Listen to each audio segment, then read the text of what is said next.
Welcome to Broadcasting Your Side Hustle, where the goal is to help you start a client attraction podcast so you can stand out in your niche, get more business, and step further into your purpose. Okay, today's episode is near and dear to my heart. It's all about how do you set up your podcasting studio. Starting a new venture like this, it's very easy to get overwhelmed with where should the location be? Should you pay for a studio, like renting it? Should you have a satellite location that you're doing it yourself, but you rent the space because it's quiet or away from family, whatever? There's a lot of questions that can come up with this. Let's talk about how to set up your studio for success. And this applies no matter where you do it. If it's in a space at your home, in your apartment, if it's a satellite location that you rent and you set up your studio in there, all of this applies. Now, this doesn't apply, obviously, if you're going to one of those services where you pay someone to record your podcast episode. They have the scene all set up and all of this. This doesn't apply. This is all about if you're doing this on your own or maybe with a little help, how do you design your podcast studio? Number one, the number one thing that you must consider is you want to place your studio in the quietest place possible. Even though most of what we're going to talk about today involves video and making sure that you have good visuals that are non-distracting, even though we're going to talk about that, the number one thing is good audio.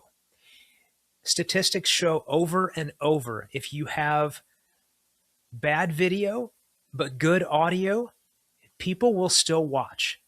But if it's switched, if you have bad audio that is distracting, glitchy, distorted, and you have good video, doesn't matter. People are clicking away. They're going away from your podcast. Audio is king. So make sure that you're in the quietest place that you can possibly find, be it in your home, in your apartment, or if you're going to rent a satellite space, make sure that it's quiet. There's not a lot of cops going by with their sirens all the time or people burning out their tires, showing off their hot cars. Make sure that it's quiet. That is number one. Now let's talk about background. Make sure that you don't have a window that is directly behind you. The reason for this is because it's going to take attention away from you. People are going to be looking out the window like, I wonder where the host lives. I wonder if I'm going to see anybody or any animals walk by in that window. Like, no. They need to be paying attention to you and the problems that you're helping them solve. So no windows behind you. If it's just not an option, you have to have one behind you, make sure that it is closed, okay? Now, speaking of the background behind you, make sure that it's got some personality. You don't want to have a blank wall with nothing there because that's boring. That's not very inspiring and doesn't help people connect with you. Now, the inverse of that is you don't want flashing lights or anything distracting behind you. This goes back to the whole window thing, like waiting for the deer to walk by. You don't want that. You don't want flashing lights either, because again, that's very distracting to the person that's listening and watching and trying to get value from what you're doing here. Okay, enough for the video for just a moment. Now let's go back to the audio. Another thing you want to make sure is that you don't have any slapback echo happen.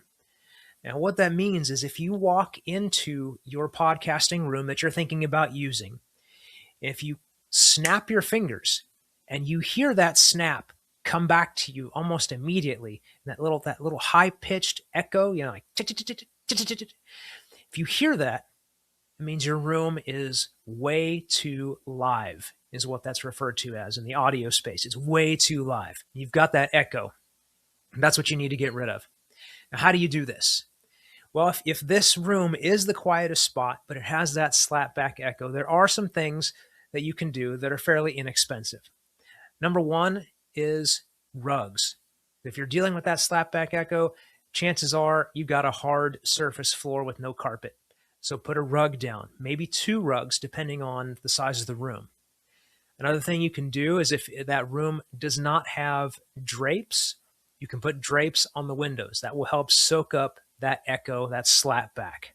And something that I've done personally in my studio space, and I'll show you a picture here in just a moment, is I've put acoustic sound absorbing tiles in front of me. So as I'm talking into the microphone, the sound isn't bouncing off the wall and coming back to the mic and creating some kind of a weird echo effect. These are all things that are fairly inexpensive. The acoustic treatment tiles you can find on Amazon. I found them on Amazon, a box of them. I think they look pretty good. And, it cost me less than really $50. Simple solution. And it works very well. Now let's talk about the space itself. You need something that inspires you. You need to feel good in that space because you're going to be there creating content for people that you care about, for people that you want to connect with and bring into your world deeper. And you can't really do that if you're in a space that is just disorganized, doesn't vibe with you, you don't really like the color that's on the walls. You need to feel good in this space. And however you need to create it, that's what you need to do. Maybe you're a person that likes things very clean and very minimalist.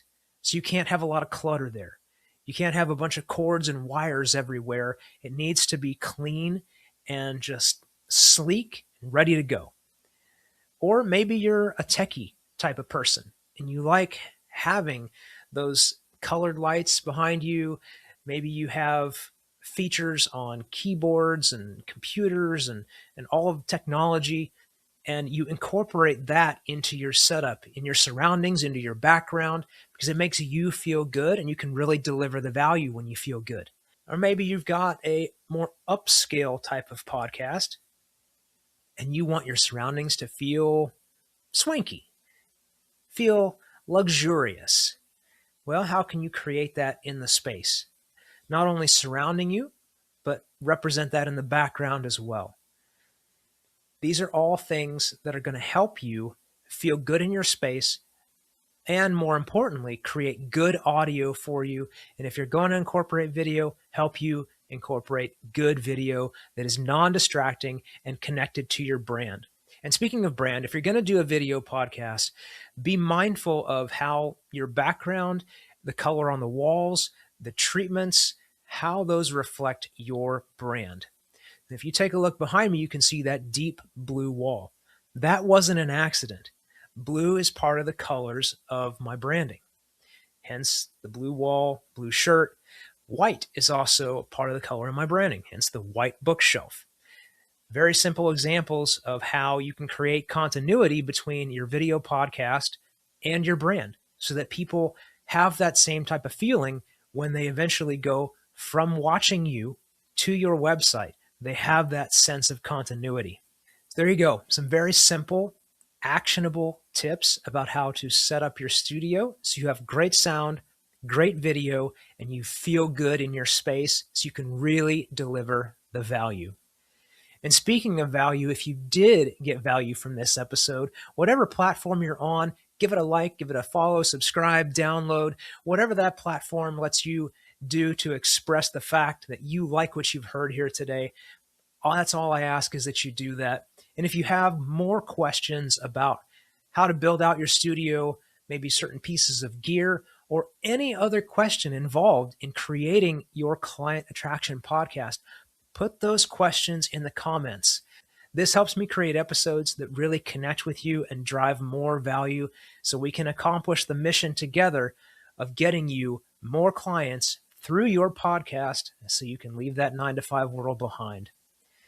Until the next episode, keep going and peace. We'll see you in the next one.